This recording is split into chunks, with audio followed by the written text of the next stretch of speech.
나 까마귀 같은 새들이 전선을 건드리거나 둥지를 짓게 되면 정전 사고가 일어날 수 있습니다.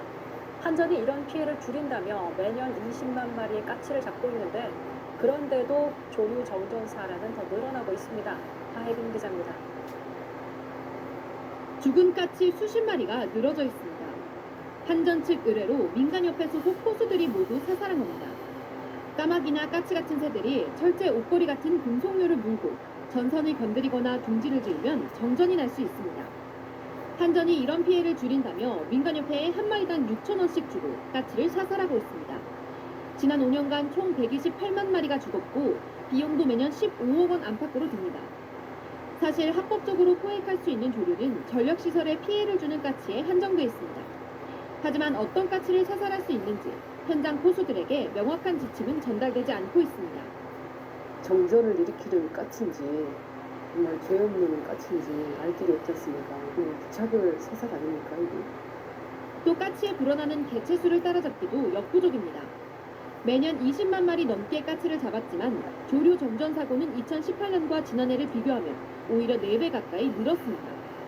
안전사고 위험도 더 커졌는데 실제로 올해 3월 경기도 이천에서 까치를 향해 쏘려던 공기총이 잘못 발사돼 지나가던 행인의 턱에 맞았습니다.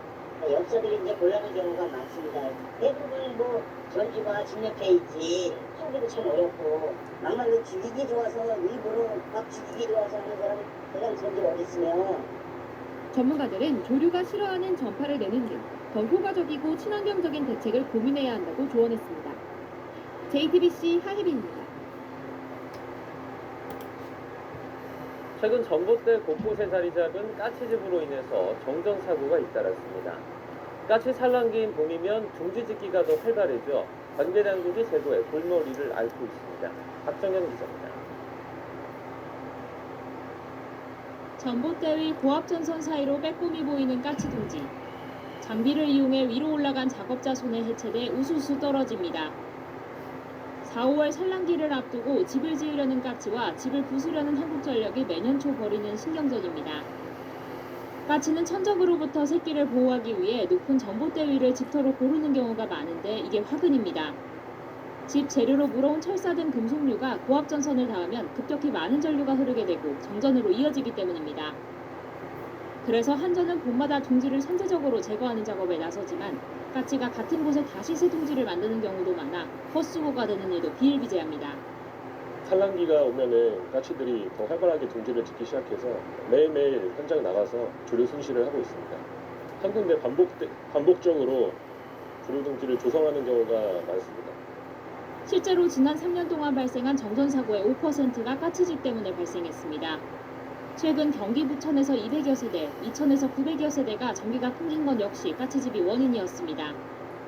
그러나 문제의 근원은 까치가 집을 지을 만한 큰 나무가 도심에서 사라진 데 있습니다. 까치로서는 알을 낳고 새끼를 기르려면 울며 겨자 먹기식으로 전봇대 위에 둥지를 칠 수밖에 없는 겁니다. 까치가 좋아하는 환경에서 살고 있는 큰 크기, 그 높은 크기를 갖는 나무들을 너무 심하게 가지치기를 하기 때문에 집을 짓는 위치였던 나무가 즉 그 주택 시설이 들어서는 자리가 없어지면서 벌어집니다. 예로부터 좋은 소식이나 반가운 손님을 부르는 길조로 여겨졌던 까치.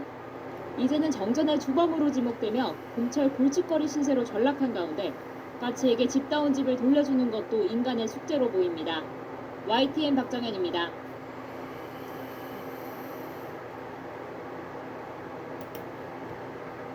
봄철 산란기를 맞아 까치들이 나무는 물론이고 전봇대까지 둥지를 틀고 있습니다. 문제는 까치들이 전봇대에 지은 집 때문에 정전과 인명사고가 잇따르는 건데요.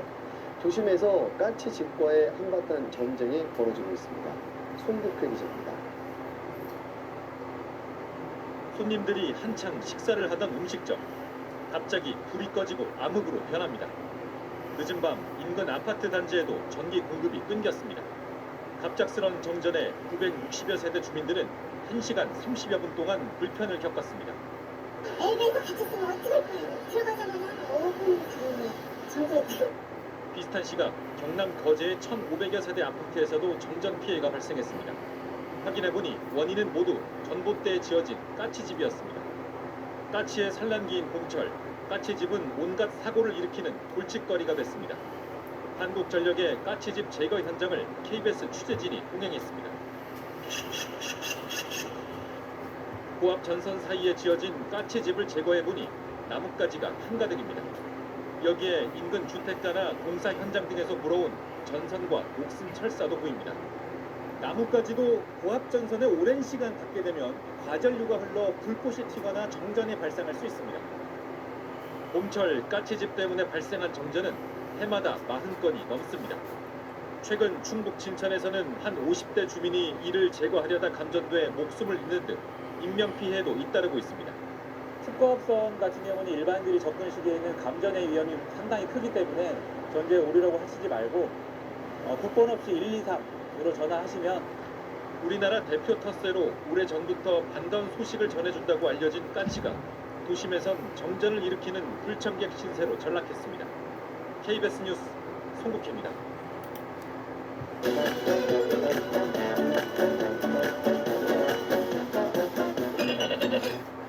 반가운 소식을 몰고 온다는 까치가 요즘 도심에선 골칫거리가 됐습니다. 봄철 산란기를 맞아 나무는 물론 전봇대에까지 둥지를 트는 탓에 정전과 인명사고가 잇따르고 있는 건데요. 송국회 기자가 취재했습니다. 손님들이 한창 식사를 하던 음식점. 갑자기 불이 꺼지고 암흑으로 변합니다. 늦은 밤 인근 아파트 단지에도 전기 공급이 끊겼습니다. 갑작스런 정전에 960여 세대 주민들은 1시간 30여 분 동안 불편을 겪었습니다. 엘베에서 갇혔으면 어떡할 거예요? 들어가자마자 5분 정도에 비슷한 시각 경남 거제의 1,500여 세대 아파트에서도 정전 피해가 발생했습니다. 확인해보니 원인은 모두 전봇대에 지어진 까치집이었습니다. 까치의 산란기인 봄철, 까치집은 온갖 사고를 일으키는 골칫거리가 됐습니다. 한국전력의 까치집 제거 현장을 KBS 취재진이 동행했습니다. 고압 전선 사이에 지어진 까치집을 제거해보니 나뭇가지가 한가득입니다. 여기에 인근 주택가나 공사 현장 등에서 물어온 전선과 녹슨 철사도 보입니다. 나뭇가지도 고압 전선에 오랜 시간 닿게 되면 과전류가 흘러 불꽃이 튀거나 정전이 발생할 수 있습니다. 봄철 까치집 때문에 발생한 정전은 해마다 40건이 넘습니다. 최근 충북 진천에서는 한 50대 주민이 이를 제거하려다 감전돼 목숨을 잃는 등 인명피해도 잇따르고 있습니다. 특고합선 같은 경우는 일반인들이 접근 시기에는 감전의 위험이 상당히 크기 때문에 전주에 오르려고 하시지 말고 국번 없이 123으로 전화하시면 우리나라 대표 텃세로 오래전부터 반가운 소식을 전해준다고 알려진 까치가 도심에선 정전을 일으키는 불청객 신세로 전락했습니다.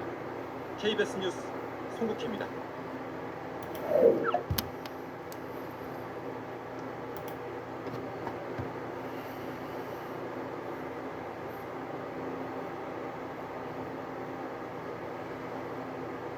지난 9일 서울과 경기 지역에 대규모 정전이 발생하며 큰 불편을 불러왔습니다.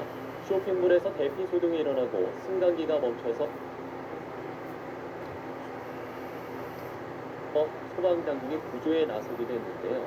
이처럼 갑작스런 정전으로 피해를 봤을 경우 배상을 청구할 수 있을까요? 이소영 기자입니다. 지난 11일 서울 서남부와 경기 지역 일대가 정전되며 19만여 가구가 암흑 속에 갇혔습니다. 정전은 20여 분 만에 복구됐지만 신호등이 멈추고 승강기에 갇혔다는 신고가 400여 건이 넘게 접수되는 등 피해는 상당했습니다. 한국전력은 피해 신고센터를 설치해 보상을 할 계획이라고 밝혔지만 2011년 블랙아웃 사태를 살펴보면 배상을 받아내기는 결코 쉽지 않습니다. 당시 600억 원이 넘는 피해 신고가 들어왔지만 관계당국이 인정한 것은 이 중 70억 원뿐. 결국 소송전으로 비화했지만 결과는 제각각이었습니다. 대부분의 법원은 전기 공급 약관을 들어 한전의 책임을 인정하지 않았습니다. 전국 단위 대규모 정전을 막기 위해 지역별 순환 정전 조치가 불가피했다는 겁니다. 하지만 지난 2013년 서울중앙지법이 국가와 한전의 책임을 처음으로 인정하며 배상을 향한 첫 발을 떼게 됐습니다. 법원은 한전이 안정적인 전력 공급을 해야 하는 의무를 위반했다며 농민 재산 피해의 70%와 더불어 승강기에 갇힌 11살 자매에게 정신적 피해에 대한 위자료를 지급하라고 판결했습니다. 국가와 한전이 불복해 현재는 항소심이 진행되고 있으며 오는 30일 선고가 예정돼 있습니다. 6년 만에 또 한 번 대규모 정전 사태가 일어난 가운데 법원이 어떤 판결을 내놓을지 관심이 모아집니다. 연합뉴스 TV 이소영입니다. 2년 전 갑자기 전력 공급이 끊기면서 전국을 혼란에 빠뜨린 9.15 대정전 사태 기억하시는 분들 많으실 텐데요. 당시 정전으로 피해를 봤다는 손해배상 소송에서 국가와 한국전력의 배상 책임을 인정한 첫 판결이 나와 주목을 받고 있습니다. 이종원 기자입니다. 멈춰버린 승강기 문을 열기 위해 119 구조대원들이 안간힘을 씁니다. 한참을 지나 구조된 시민은 잔뜩 겁을 먹은 아이부터 달랩니다.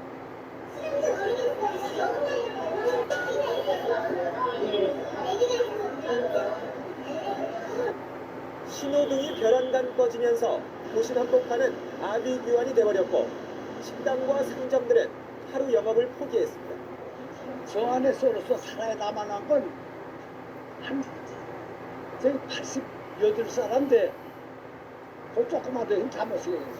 지난 2011년 9월 15일 전력이 모자라 갑자기 순환정전에 들어가면서 도심 기능이 마비된 겁니다. 양계장을 운영하던 57살 임모 씨도 예고 없는 정전 탓에 사육하던 닭들이 폐사했습니다. 5시간 사이 3차례나 전력 공급이 끊기면서 닭 1,600마리를 잃었습니다. 이에 임 씨는 국가와 한전을 상대로 피해를 배상하라며 손해배상 소송을 냈고 법원은 임 씨의 손을 들어줬습니다. 재판부는 한전이 안정적인 전력 공급을 도모하고 순환단전에 관한 사전 예고나 홍보를 해야 하는 주의 의무를 현저히 위반했다며 피해 금액의 70%인 270만 원을 물어주라고 판결했습니다. 또 적절한 관리 감독을 하지 않은 정부의 과실도 인정된다며 한전과 함께 손해를 배상하라고 밝혔습니다. 면책 약관에 따라서 책임을 인정하지 않았던 부분을 처음으로 이제 한전의 증거실 이유로 한전의 책임을 전면으로 인정했던 판결이고 관리 감독 책임 때문에 대한민국도 역시 국민들에게 불법적인 책임을 인정한 최초의 판결입니다. 법원은 임 씨와 함께 소송을 낸 나머지 5명의 손해배상 청구도 받아들이고 특히 엘리베이터에 갇혔던 10살과 8살짜리 자매에게는 위자료 100만 원씩을 지급하라고 판결했습니다. YTN 이종원입니다.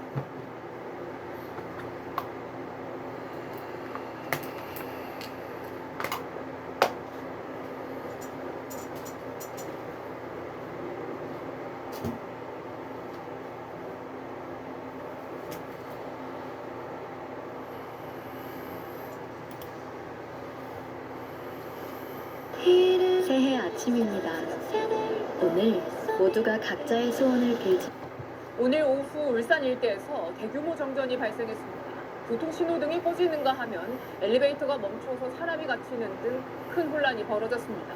복구는 2시간 만에 됐지만 8만 7천여 가구가 피해를 입었습니다. 배영진 기자입니다.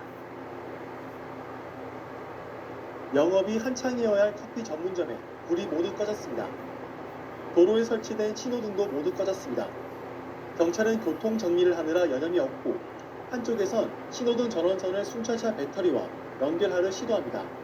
울산시 남구와 울주군 일대에 대규모 정전이 발생한 건 오후 3시 45분쯤입니다. 남구 옥동과 무고동, 울주군 범석 등에서 8만 7천여 가구가 피해를 입은 것으로 집계됐습니다. 갑자기 이제 사람들이 우르르 나오더라고요. 바깥 상가들이 불이 다 꺼져 있고 사람들이 어쩔 수 없이 지금 다들 밖에 나와서 이거 뭐야 하고. 주택과 건물은 물론 교통신호등도 모두 꺼지면서 일대는 아수라장으로 변했습니다. 전부 다 가까이 꺼져가지고 모든 컴퓨터가 다 꺼져서 저희 문서가 다 날라. 난데없는 정전에 승강기에 갇혔다는 신고도 쇄도했습니다. 정전 이후 1시간 만에 581건의 정전 관련 신고가 119에 접수됐는데 이 중 엘리베이터 갇힘 신고는 29건에 달합니다. 지금도 엘리베이터 타고 신고가 들어온 거 보면 아직 계속 진행 중인 것 같아요. 정전은 발생 1시간 50분 만인 오후 5시 30분쯤 대부분 복구됐습니다. 한국전력 측은 인근 변전소 내 설비 문제를 해결하면서 모든 지역에 전기가 들어가고 있다고 설명했습니다. 경찰은 이번 정전으로 피해를 입은 사례가 있는지 확인 중입니다. 채널A 뉴스 배영진입니다. 한창 사람들이 활동하는 오후 시간 울산 도심에 대규모 정전이 발생했습니다. 신호등이 꺼지고 엘리베이터는 갑자기 멈춰서면서 시민들이 큰 혼란에 빠졌습니다. 김영록 기자 취재했습니다. 울산의 한 로터리 주변 신호등이 모두 꺼져 있습니다.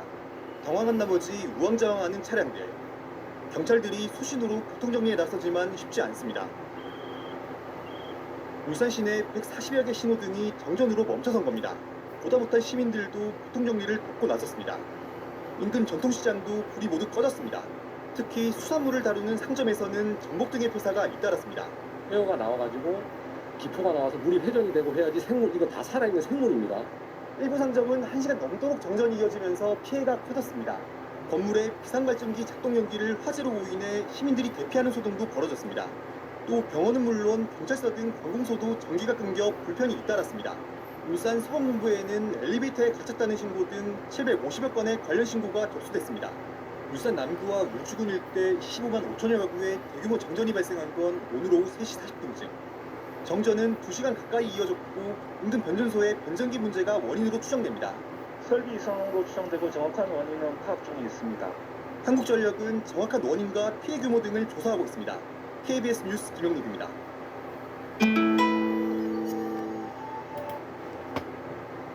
어제 울산 도심에서 갑작스러운 대규모 정전이 발생해 한때 도시 기능이 마비되다시피 했습니다. 교통 신호등이 모두 꺼져 도로는 큰 혼잡을 빚었고 병원, 경찰서도 전기가 끊기는 등 시민들의 불편이 잇따랐습니다. 김영록 기자가 보도합니다. 울산의 한 로터리 주변 신호등이 모두 꺼져 있습니다. 당황한 나머지 우왕좌왕하는 차량들. 경찰들이 수신호로 교통정리에 나서지만 쉽지 않습니다. 울산 시내 140여 개 신호등이 정전으로 멈춰선 겁니다. 보다 못한 시민들도 교통정리를 돕고 나섰습니다. 인근 전통시장도 불이 모두 꺼졌습니다. 특히 수산물을 다루는 상점에서는 전복등의 폐사가 잇따랐습니다. 폐허가 나와가지고 기포가 나와서 물이 회전이 되고 해야지 생물, 이거 다 살아있는 생물입니다. 일부 상점은 1시간 넘도록 정전이 이어지면서 피해가 커졌습니다. 건물에 비상발전기 작동 연기를 화재로 오인해 시민들이 대피하는 소동도 벌어졌습니다. 또 병원은 물론 경찰서 등 관공서도 전기가 끊겨 불편이 잇따랐습니다. 울산 소방본부에는 엘리베이터에 갇혔다는 신고 등 750여 건의 관련 신고가 접수됐습니다. 울산 남구와 우주군 일대 15만 5천여 가구에 대규모 정전이 발생한 건 어제 오후 3시 40분쯤. 정전은 2시간 가까이 이어졌고 인근 변전소의 변전기 문제가 원인으로 추정됩니다. 설비 이상으로 추정되고 정확한 원인은 파악 중에 있습니다. 한국전력은 정확한 원인과 피해 규모 등을 조사하고 있습니다. KBS 뉴스 김영록입니다.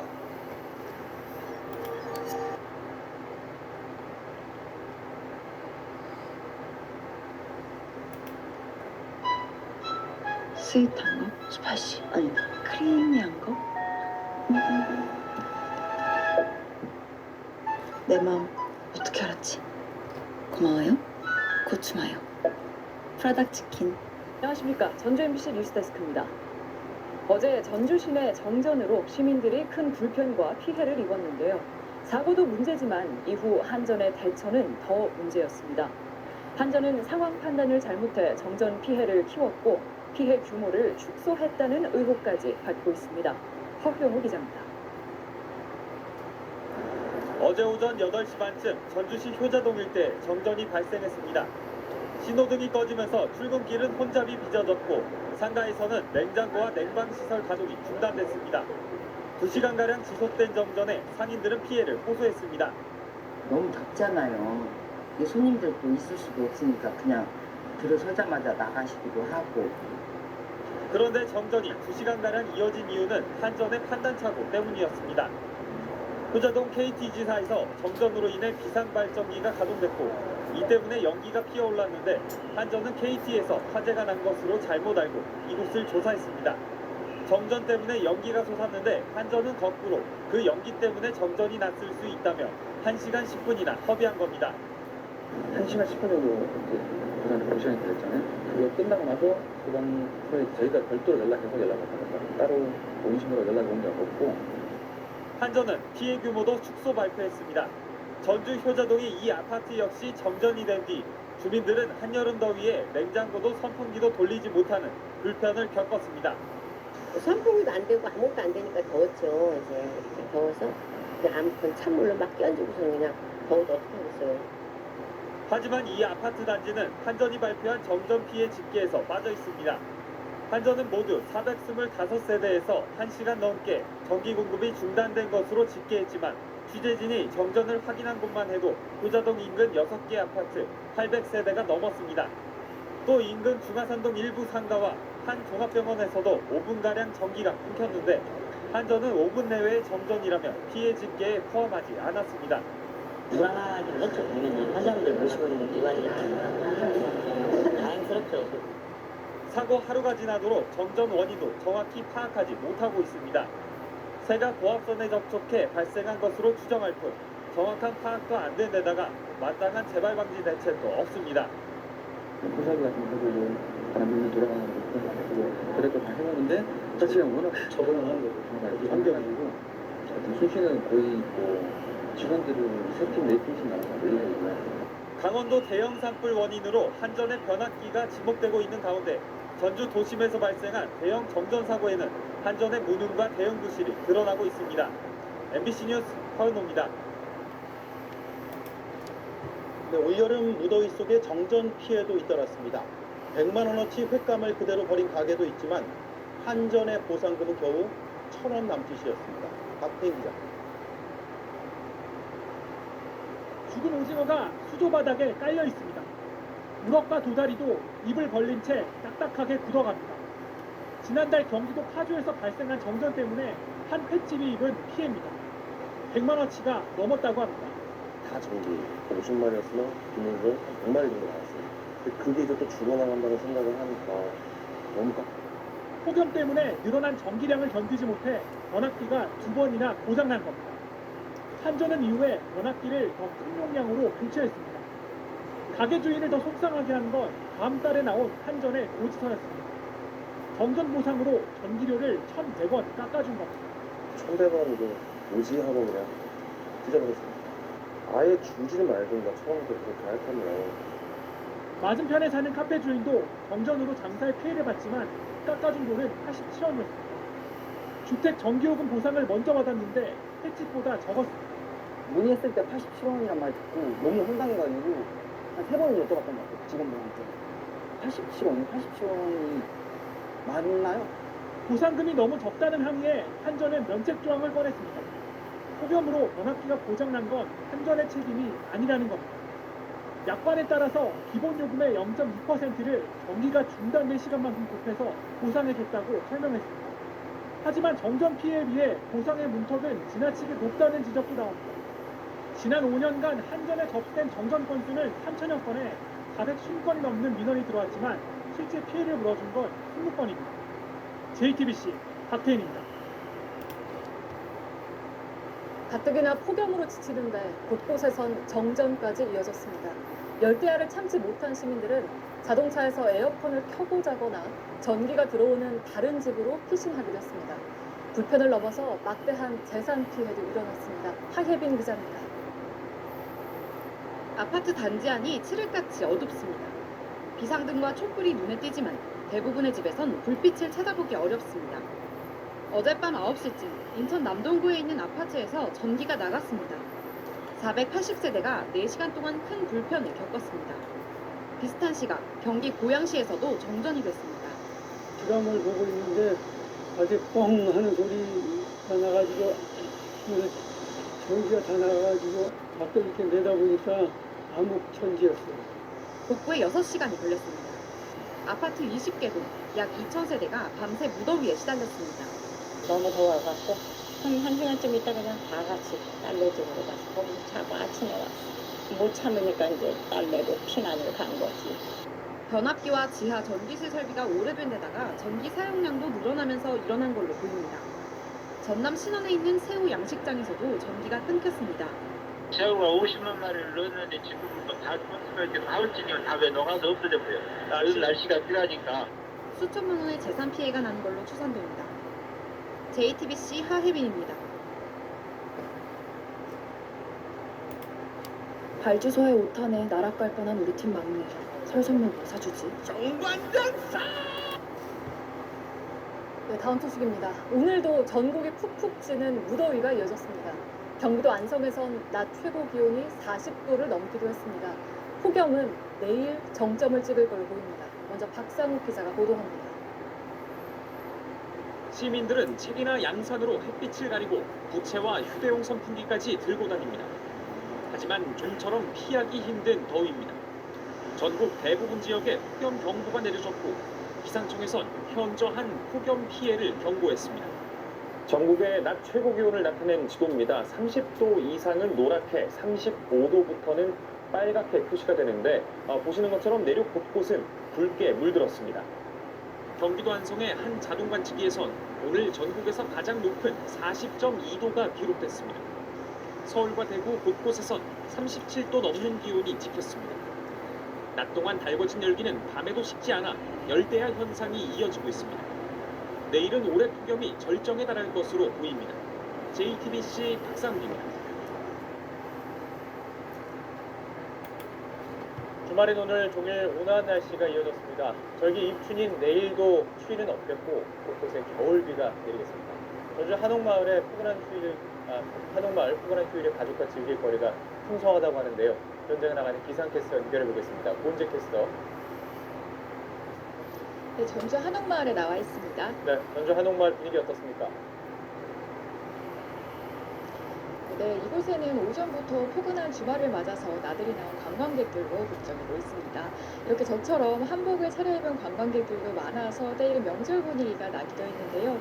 또 특히 곳곳에 마련된 체험 공간에서는 어린아이 할 것 없이 한국의 전통과 예술을 즐기는 모습이었습니다. 제가 지금 나와 있는 전주 공예품 전시관도 그런 공간 중 하나인데요. 이곳에서는 전통 공예와 또 한지 공예를 이용해서 이렇게 다양한 소품들을 직접 만들어 볼 수 있습니다. 이 전주 한옥마을 하면 가장 먼저 떠오르는 게 바로 먹거리인데요. 먹거리도 물론 다양하지만 이곳에는 미술관, 공예체험관, 문학관 등 우리나라의 전통과 예술을 경험할 수 있는 많은 문화공간이 마련되어 있습니다.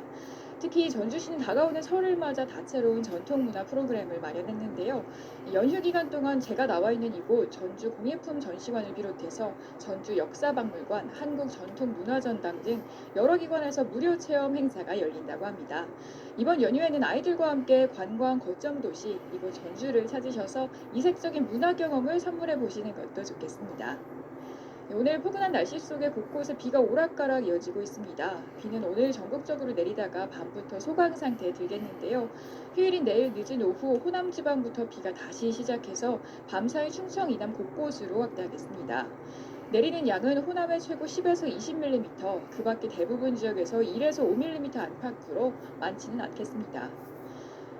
휴일이자 절기 입춘인 내일도 포근하겠습니다. 서울 낮 기온 10도, 전주는 12도까지 오르겠고요. 비는 내일 밤사이 곳곳으로 확대해서 월요일 아침에는 전국적으로 비나 눈이 오겠습니다. 설 연휴에는 별다른 눈비 소식은 없어서 고향 오가는 길 날씨로 인한 불편은 없겠습니다. 설 명절이 벌써 일주일 앞으로 다가왔습니다. 이곳 전주 한옥마을에는 가족들이 함께 즐길 수 있는 먹거리 또 볼거리가 무척이나 다양한데요. 이 다가오는 연휴에는 이곳 전주 방문하셔서 특별한 추억 남겨보시는 것도 좋겠습니다. 지금까지 전주에서 YTN 고은재입니다. 주말인 오늘 전국 곳곳에 약한 비가 내리고 있습니다.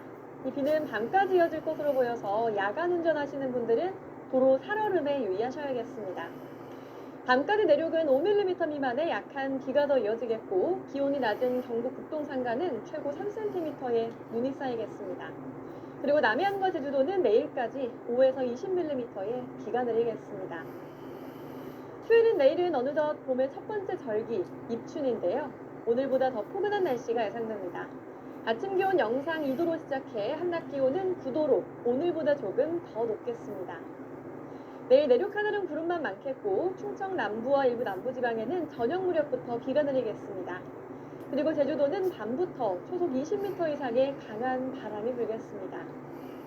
내일 아침 크게 춥지 않겠습니다. 서울 2도, 포항과 울산 5도로 시작하겠고요. 한낮 기온은 서울 9도, 안동 9도, 대구와 울산 10도, 부산 11도로 오늘보다 1도에서 3도가량 높겠습니다. 월요일에는 전국에 비와 눈이 내리겠고요. 다음 주에도 예년보다 포근한 날씨가 이어질 전망입니다. 지금까지 날씨 정보였습니다.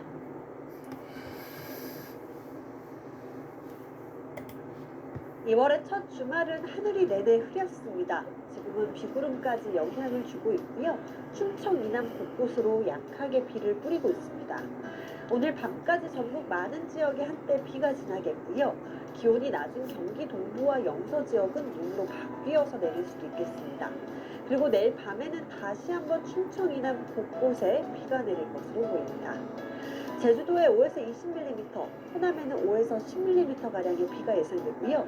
서울 등 그 외 대부분 내륙은 5mm 내외로 비가 살짝 지나는 정도가 되겠습니다. 한편 공기가 많이 부드러워졌습니다. 내일은 심지어 봄의 시작을 알리는 절기상 이추운인데요. 오늘보다 기온이 더 오르겠고요. 내일 아침 서울이 영상 2도 보이면서 예년 기온을 크게 웃돌겠고 한낮에는 9도까지 올라서 포근하겠습니다. 내일 충남과 전북에서는 미세먼지 농도가 짙겠고요.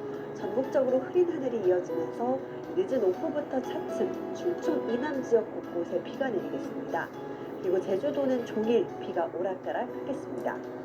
내일 중부지방 아침에 서울이 2도, 강릉이 1도, 대전 2도에서 시작해 낮 기온은 서울이 9도, 청주 10도까지 오르겠고요. 남부의 아침 기온은 전주가 4도, 부산 6도, 창원 4도가 되겠고 낮 기온은 광주가 11도, 부산도 11도까지 오르겠습니다. 모레 월요일은 전국에 눈비 예보 나와 있고요. 설 연휴 앞둔 다음 주에도 큰 추위는 없겠습니다. 날씨 전해드렸습니다.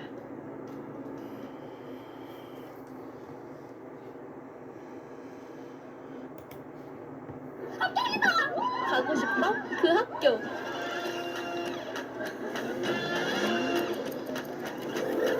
시작은 밀크티 무료 체험부터. 지금 신청하세요. 결과가 다른 시작 밀크티. 2월의 첫 주말인 내일도 겨울보다는 초봄에 가까운 날씨가 이어지겠습니다. 우선 서울 아침 기온이 0도로 예년보다 4도에서 6도가량 높아 아침에도 크게 춥지 않겠고 낮 기온은 8도로 역시 예년보다 3도에서 5도가량 높아 온화함이 감돌겠습니다. 다만 하늘이 잔뜩 흐려지는 가운데 수도권과 충청에서는 초미세먼지 농도가 나쁨 수준을 보이는 곳이 많겠고 제주도는 계속해서 비가 내렸다 그치기를 반복하겠습니다. 또 동해안에는 새벽부터 오전 사이 1에서 3cm의 눈이 쌓이는 곳이 있겠고 늦은 오후부터 밤 사이 호남과 경남에도 비가 조금 내리겠습니다. 휴일인 모레 오후에는 남부지방에 월요일에는 대부분 지역에 비나 눈이 예상됩니다. 아직 봄이 찾아오지 않았는데도 춘곤증과 같은 증상을 느끼는 분들도 있을 텐데요. 주요 원인은 일조량의 감소입니다. 따라서 산책을 하면서 햇볕을 쬐는 것이 좋고 여의치 않을 때는 실내 조명을 환하게 하는 것도 도움이 된다고 하네요. 날씨 포커스였습니다.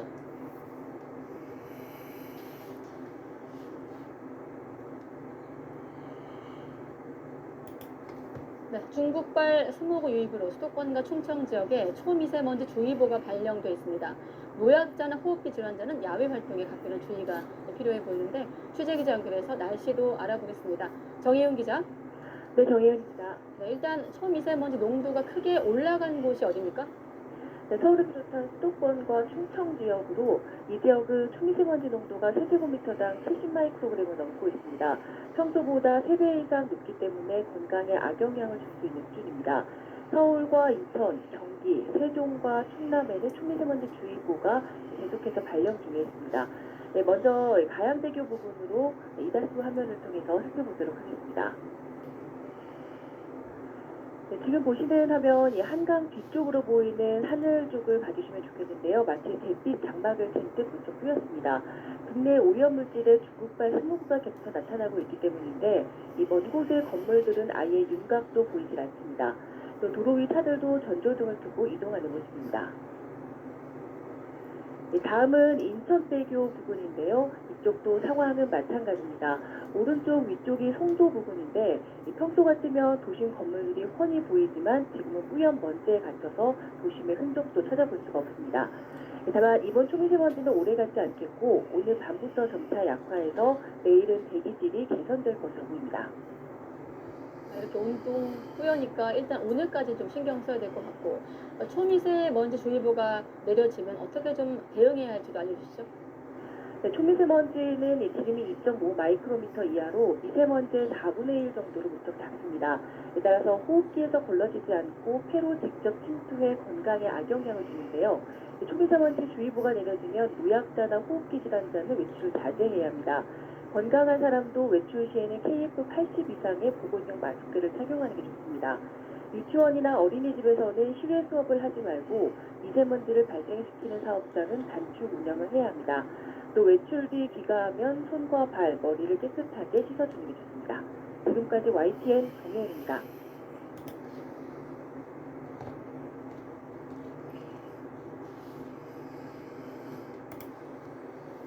오늘 오후 서울 구로, 관악 등 서남부 일대와 경기 광명시에 대규모 정전 사태가 발생했습니다. 대형 쇼핑몰과 극장 운영이 중단되고 엘리베이터에 시민이 갇히는 등 휴일 수도권이 대혼돈에 빠졌습니다. 홍현주 기자입니다. 한낮 서울의 쇼핑몰이 암흑으로 뒤덮였습니다. 식당에 있던 손님들은 휴대폰 조명을 켜고 밥을 먹습니다. 수조에 있던 가자미가 죽고 아이스크림 가게 주인은 멈춘 냉동기를 보며 발만 동동 굴립니다. 시간이 지연되면은 케이크 녹을까봐 걱정을 많이 했죠.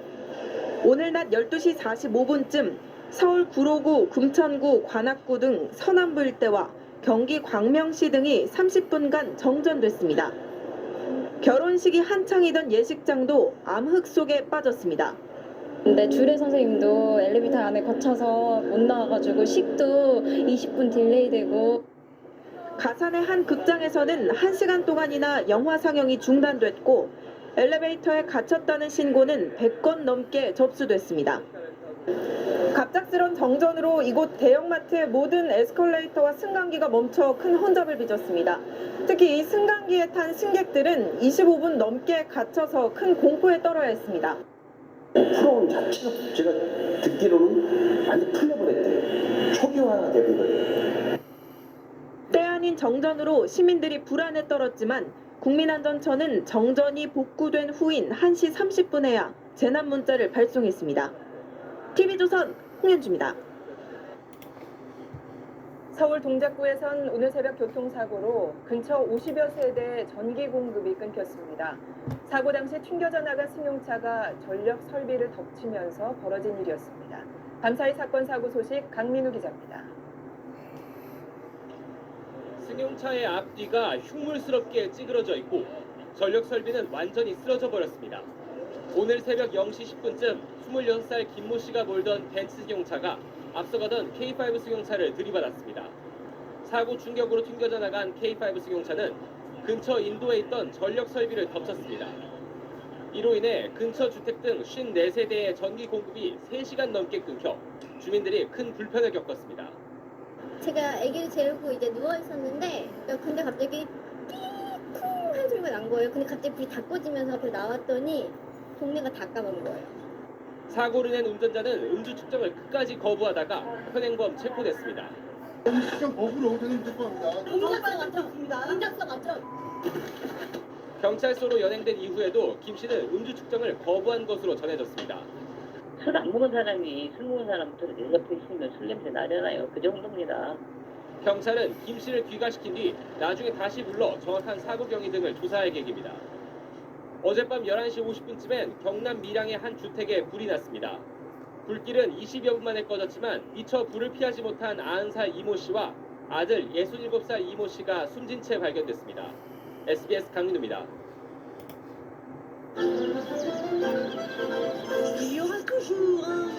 Tanguy, est-ce que t'es déjà parti, Véro? 다 왔어. Ok, tout de suite alors. 갤럭시 S24, KT 삼성 초이스로 스마트 디바이스까지 한 번에. KT. 있어선 안 될 음주운전 때문에 사망사고가 잇따랐습니다. 서울 강남에서 만취한 20대 여성이 몰던 승용차가 오토바이를 들이받아 50대 배달 기사가 숨졌습니다. 사고 직후에도 자신의 강아지만 챙겼다는 목격자 얘기도 나왔습니다. 김영래 기자가 보도합니다. 흰색 승용차 한 대가 빠른 속도로 달려오더니 그대로 오토바이를 덮칩니다. 오늘 새벽 4시 40분쯤 서울 강남구 논현동의 한 도로에서 20대 여성 A씨가 몰던 벤츠 승용차가 앞서가던 오토바이를 뒤에서 들이받았습니다. 이 사고로 오토바이에 타고 있던 50대 배달기사가 병원으로 옮겨졌지만 숨졌습니다. A씨는 면허 취소 수준의 음주 상태에서 운전했던 걸로 조사됐는데 사고를 낸 뒤엔 사고 수습에 나서기보다 강아지를 먼저 챙겼다고 목격자는 전했습니다. 술 너무 많이 취해갖고 강아지만 껴안고 그래갖고 우리는 분통이 터진 거지. 우리가 나와갖고 다 수시도 해주고 경찰 올 때까지. 경찰은 특가법상 위험 운전치사 혐의로 A씨를 입건해 조사하고 있습니다. 어젯밤 11시 반쯤 경북 영주시의 한 도로에서 30대 남성이 몰던 SUV 차량이 역주행하다 마주오던 승용차와 충돌해 승용차에 타고 있던 한 명이 숨지고 한 명이 크게 다쳤습니다. 승용차에 타고 있던 사상자는 모녀 사이로 요양병원에 입원한 남편을 만나러 가다 사고를 당한 걸로 조사됐습니다. 오늘 아침 6시 반쯤 부산 기장군 장안읍에 있는 식품 첨가물 제조 공장에서 불이 났습니다. 다행히 인명피해는 없었지만 불은 관할 소방서의 모든 인력과 장비가 동원된 끝에 4시간 만에야 꺼졌습니다. 소방당국은 현장 CCTV를 통해 불이 공장 건물 사이에 있던 폐기물 더미에서 시작된 걸 확인하고 정확한 화재 원인을 조사하고 있습니다. SBS 김영래입니다.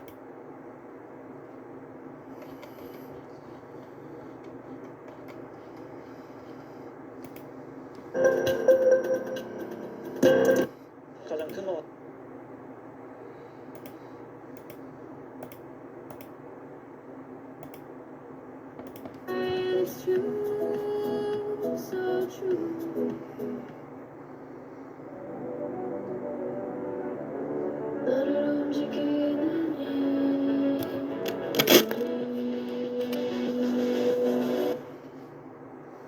네, 새벽까지 경기 보느라 피곤하긴 했지만 기분만큼은 좋은 토요일이었습니다. 질 것 같았는데 결국 승부를 뒤집는 드라마를 우리 축구 대표팀이 또 만들어냈습니다. 후반 추가 시간 극적인 페널티킥에 이어서 연장 전반 환상적인 프리킥 골이 터지며 호주의 역전승을 거뒀습니다. 아시안컵 우승까지인 2번의 승리를 더 거둬야 합니다. 카타르 도하에서 하성룡 기자가 저 소식 전하겠습니다. 선수들은 주장 손흥민을 중심으로 결연한 각오로 뭉쳐 호주전에 나섰습니다. 다 걸자고 가지고 있는 거 다 쏟아내고 나오자. 그렇지만 경기는 마음먹은 대로 풀리지 않았습니다. 황희찬의 득점이 옵사이드로 취소되는 등 전반의 슈팅을 한 개도 기록하지 못했고 도리어 42분에 호주 구딘에게 선제골을 내주고 1대0으로 끌려갔습니다. 동점골을 뽑기 위해 사력을 다했지만 좀처럼 상대 골문은 열리지 않았고 16강전 승부차기 혈투에 휴식일도 이틀밖에 안 된 여파로 선수들의 발은 점점 더 무거워져 갔습니다. 하지만 끝날 때까지는 끝난 게 아니었습니다. 후반 추가 시간 손흥민이 집념의 돌파로 페널티킥을 얻어냈고 황희찬이 막힌 혀를 뚫는 시원한 킥으로 이른바 극장골을 뽑아 동점을 만들어 승부를 연장으로 몰고 갔습니다. 그리고 연장 전반 14분 손흥민이 각본 없는 드라마를 완성했습니다. 프리킥 기회에서 절묘한 오른발 가마차기로 역전 결승골을 만들어냈습니다. 2대1 승리를 거둔 대표팀은 2015년 대회 결승에서 호주에 당한 패배를 서력하며 4강에 올랐습니다. Obviously, it was another drama. We're very hungry, and we are now still here, and we want to be here until the very end. 우리 팀은 조별리그 2차전부터 4경기 연속 후반 추가 시간에 득점하는 놀라운 집중력을 발휘하고 있습니다. 클린스만호의 축구는 90분부터라는 말까지 나올 정도입니다. 저희 선수들 끝까지 포기하지 않고 하나로 다 뭉쳐있는 게 가장 큰 장점인 팀이지 않나라는 생각을 해보고요. 조별리그 상대였던 요르단과 다시 만나 오는 6일 결승 진출을 다투게 된 대표팀은 조금 전 회복 훈련을 하며 준결승전 준비에 돌입했습니다. 64년 만의 우승까지는 이제 준결승과 결승 딱 2걸음 남았습니다. 도하에서 SBS 하성룡입니다.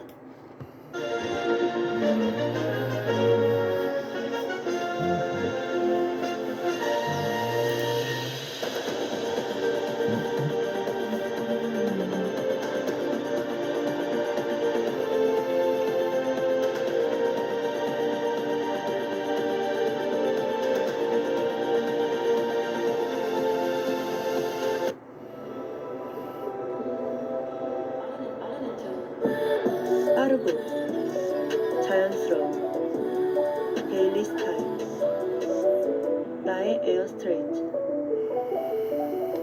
에드바이스 매일매일 간편하게 하루 한 팩 에드바이스. 여러분 안녕하십니까? 사람이 아직 남아있을지 모른다는 가능성 하나로 타오르는 불길 속에 주저없이 뛰어들었던 두 젊은 소방관이 오늘 영면에 들었습니다. 27 김수광 소방장, 35 박수훈 소방교. 누구보다 늠름했던 그들의 이름을 가슴에 새기면서 유족과 동료 소방관들은 눈물로 마지막 길을 배웅했습니다. 이도훈 기자가 보도합니다. 태극기로 감싼 관이 연결식장으로 들어옵니다. 지난달 31일 경북 문경 공장 화재 현장에 가장 먼저 도착해 인명수색을 하던 중 순직한 고 김수광 소방장, 박수훈 소방교의 관입니다. 이어서 영정 앞에 고인들이 평소 입던 근무복과 모자가 놓이자 유족들은 참았던 울음을 터뜨렸습니다. 경북도청장으로 엄수된 연결식에는 유족과 동료, 경북도지사, 소방청장 등 1000여 명이 참석해 고인들의 넋을 기렸습니다.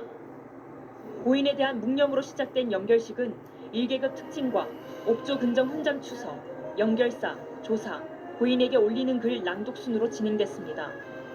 고인들과 생사고락을 함께했던 소방 동료들을 대표해 단상에 오른 유인규 소방사는 눈물로 고인들을 추모했습니다. 그날 밤도 여느 때와 다름없이 화재 출동 벨소리에 한치의 망설임 없이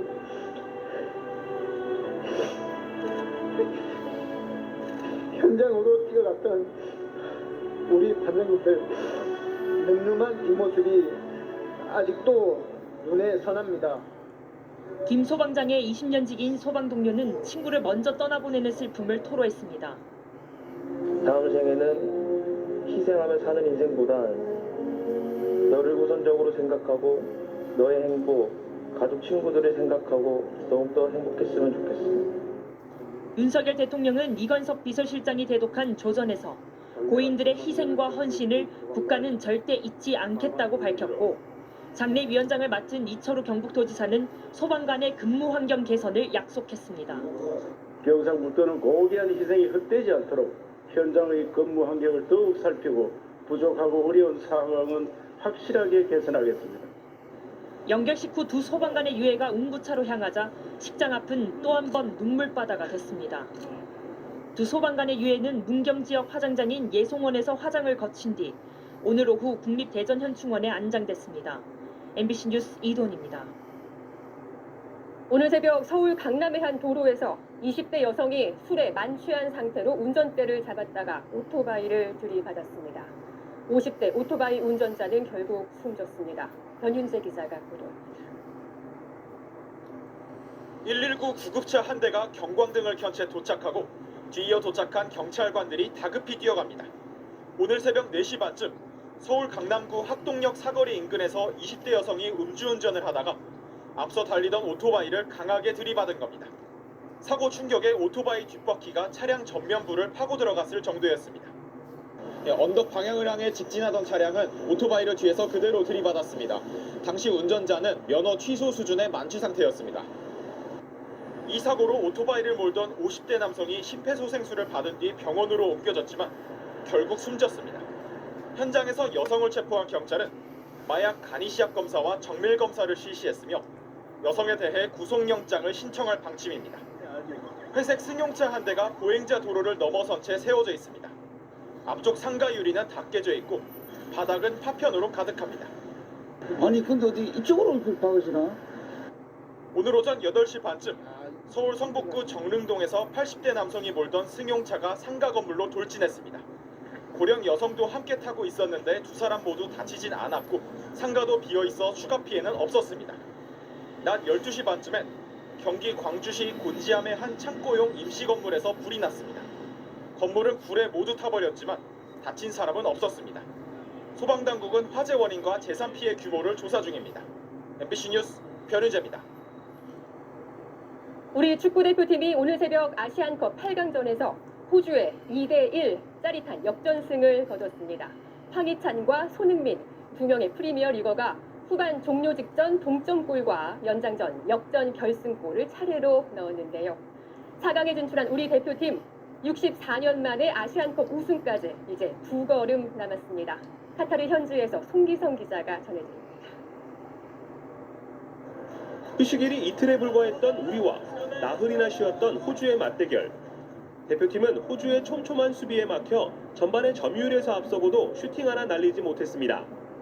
오히려 전반 42분 황인범의 패스가 차단돼 호주의 선제골을 내줬습니다. 후반에도 견고한 수비를 유지한 호주의 늪축구에 빠져 활로를 찾지 못했습니다. 하지만 이번에도 후반 추가 시간에 극적인 반전이 일어났습니다. 종료 3분을 남기고 측면을 돌파하던 손흥민이 귀중한 페널티킥을 얻어냈습니다. 손흥민 대신 키커로 나선 황희찬은 자신감 넘치는 슈팅을 꽂아 넣으며 승부를 연장으로 몰고 갔습니다. 그리고 연장 전반 종료 직전 이번엔 황희찬이 얻어낸 프리킥 기회에서 주장 손흥민이 환상적인 골을 터뜨리며 기어코 승부를 뒤집었습니다. 황희찬에게 거친 태클을 한 호주 선수가 퇴장을 당하면서 수적 우위까지 점한 대표팀은 결국 한 점 차의 짜릿한 역전승을 거두고 9년 만에 4강에 진출했습니다. 지난 2015년 대회 결승에서 당한 패배도 9년 만에 제대로 갚아줬습니다. 제가 찬다고 얘기를 했고 몽민 형이 저한테 또 차라고 얘기를 해줘가지고 정말 저만의 페널티킥이 아니라 모든 또 국민분들이 다 보고 계시기 때문에 응원해 주셔서 또 그렇게 골을 넣을 수 있었던 것 같아요. 2경기 연속 120분간 혈투를 치르며 극적인 승리를 따낸 대표팀은 이제 64년 만에 우승에 2경기만을 남겼습니다. Obviously, it was another drama. We have 2 more games to go to make this country hopefully proud. Hopefully. 2경기 연속 연장전 승리를 거두면서 오늘 회복 훈련에 나선 선수단의 사기는 더 높아졌습니다. 대표팀은 4일간 재충전 후 오는 7일 조별리그에서 맞붙었던 요르단과 준결승에서 재대결을 펼칩니다. 도하에서 MBC 뉴스 송기성입니다. 주장 손흥민 선수는 페널티킥을 얻어내고 결승골까지 터뜨리면서 중요한 순간 해결사로 제 몫을 다했습니다. 5경기 모두 풀타임을 소화하다 보니 승리 후 경기장에 주저앉기도 했는데요. 손흥민은 체력적인 문제는 핑계에 불과하다며 우승만을 위해 다시 뛰겠다고 밝혔습니다. 이어서 정규웅 기자입니다. You are so special. 난 하나뿐인 너는 정말 special. 이번에도 동료들에게 경기 전 투지를 강조했던 손흥민. 다 걸자고 가지고 있는 거 다 쏟아내고 나오자. 왼쪽과 중앙, 오른쪽까지 위치를 바꿔가며 돌파구를 찾기 위해 애를 썼습니다. 넘어지고 쓰러져도 다시 일어나 뛰었습니다. 그리고 패배 위기의 순간 해결사로 나서 팀을 구했습니다.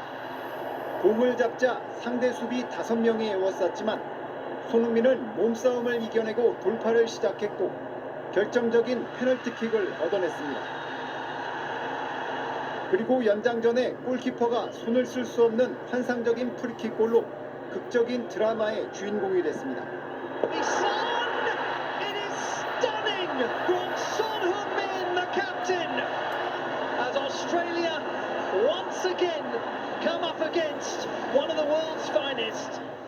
연장 후반 막판 전력 질주하다 허벅지를 잡는 모습이 포착돼 부상에 대한 우려를 자아내기도 했지만 손흥민은 마지막까지 혼신을 다해 한 점 차 승리를 지켜냈습니다. 그리고 체력이 소진된 듯 종료 휘슬과 함께 그대로 주저앉았습니다. 2015년 대회 결승전에선 눈물을 흘렸지만 9년 만의 서력전은 기쁨과 환희로 마무리됐습니다. 팀 분위기가 한 번 더 올라가는데 상당히 도움이 됐다고 생각하고 모든 선수들의 희생과 또 도전 정신들에 정말 너무 감명받았고 또 모든 선수들의 칭찬받을 자격이 있다고 생각합니다. 대표팀에서 유일하게 전 경기 풀타임을 소화한 손흥민은 체력보다 정신력을 강조하며 우승만 보고 뛰겠다고 밝혔습니다. 힘들기보다는 이 상황을 제가 볼 때는 정신력으로 이겨야 되는 게 이 토너먼트 또 묘미라고 생각하고 일부라고 생각합니다. 또 나라를 위해서 뛰는 몸인데 힘들다는 건 어디까지나 가장 큰 핑계인 것 같고 손흥민의 거짓말 같은 활약에 외신들은 손흥민이 마법을 부렸다며 찬사를 아끼지 않았습니다. MBC 뉴스 정규묵입니다. 16강전과 8강전 공통점이 있습니다. 유독 경기 막판이 돼서야 골이 터지면서 더 짜릿하고 간절하게 경기를 보셨을 텐데요. 우리 대표팀은 끝까지 쓰러지지 않는 이른바 좀비 축구를 선보이며 더 단단한 팀으로 거듭나고 있습니다. 김태훈 기자가 보도합니다. 추가 시간 황희찬의 동점골과 손흥민의 연장전 결승골, 경기 막판에 터지는 이른바 극장골은 어느새 이번 대회 대표팀의 상징이 됐습니다. 황인범의 슈팅이 이끌어낸 요르단전 상대 자책골, 말레이시아전에선 손흥민의 페널티킥 득점, 사우디와 16강전에선 조규성이 99분에 득점을 터뜨리는 등 4경기 연속으로 90분 이후에 득점을 기록했습니다. 연장까지 포함하면 대회 최다인 5골, 쓰러져도 부활하는 이른바 좀비 축구로 더 끈끈한 팀이 되고 있습니다. 저한테 팀 능력이라고 생각합니다. 단단하게 만들어주는 계기가 되는 것 같고 이런 경기로 인해서 더 믿음이 강해지는 것 같습니다. 비결은 간절함입니다. 뒤지고 있을 때 더 빛났던 수문장 조현우의 엄청난 선방쇼와 부상을 두려워하지 않고 몸을 던졌던 황희찬까지 두 경기에서 무려 240분을 넘게 뛰고도 포기하지 않고 뛰며 만들어낸 결과입니다. 정말 몸 다 날리고 정말 뭐 지나고 막 근육 올라올 때까지 다들 열심히 뛰고 있는데 그런 것들이 또 결과로 나와서 더 값지고 극적인 승리와 함께 그동안 경고를 받았던 선수 중 9명은 옐로 카드가 소멸돼 4강전을 부담 없이 뛸 수 있게 됐습니다. 수비 핵심 김민재만 경고 누적으로 준결승전에 출전할 수 없게 됐지만 선수들은 자신감에 차 있습니다. 이렇게 힘들게 올라오면서 저희끼리 뭔가 더 단단해졌다는 생각을 저희끼리 하고 있기 때문에 아마 다음이 쉽지 않을 거예요, 일단.